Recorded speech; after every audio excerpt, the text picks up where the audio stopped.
Pasiklausykime Šventosios Evangelijos pagal Matą, kurią apmąstysime šią savaitę. Anuo metu Jėzus kalbėjo savo mokiniams: Nemanykite, jog aš atėjęs panaikinti įstatymo ar pranašų.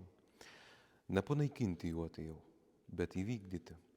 Iš tiesų sakau jums, kol dangus ir žemė nepraeis, ne viena raidė ir ne vienas brūkšnelis neišnyks iš įstatymų.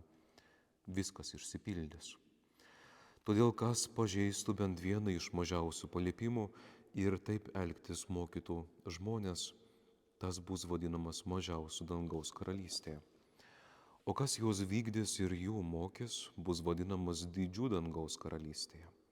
Taigi sakau jums, jeigu teisumu neviršysite rašto aiškintojų ir fariziejų, neįeisite į dangaus karalystę. Jūs esate girdėję, kad protėviams buvo pasakyta: nežudyk, o kas nužudo, turės atsakyti teisme. O aš jums sakau, jei kas pyksta ant savo brolio, turi atsakyti teisme.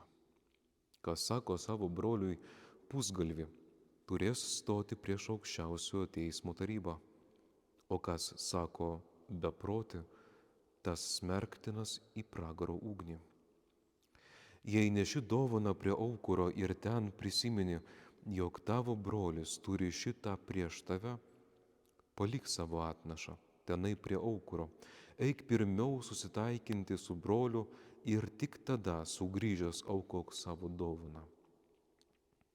Greitai susitark su savo ieškovu dar kelyje į teismą, kad ieškovas neįduotų tavęs teisėjui, o teisėjas teismo vykdytojui, ir kad tu nepakliūtum į kalėjimą. Iš tiesų sakau tau, neišeisi iš ten, kol neatsiteisi lygi paskutinio skatiko. Jūs esate girdėję, jog buvo pasakyta: nesvetimauk, o aš jums sakau, kiekvienas, kuris geidulingai žvelgia į moterį, jau svetimauja savo širdimi.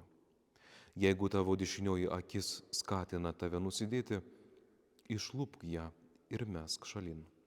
Verčiau tau netekti vieno nario, negu kad visas kūnas būtų įmestas į pragarą. Ir jeigu tavo dešinioji ranka gundo tave nusidėti, nusikirsk ją ir mesk šalin. Verčiau tau netekti vieno nario, negu kad visas kūnas patektų į pragarą.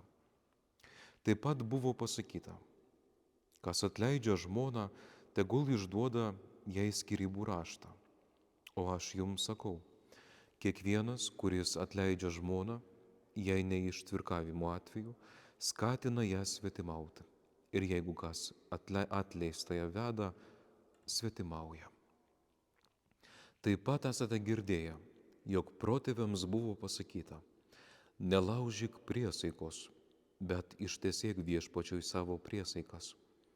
O aš jums sakau, išvis neprisiekinėkite nei dangumi, nes jis Dievo sostas, nei žemę, nes ji jo pakojis, nei Jeruzalę, nes ji didžiojo karaliaus miestas.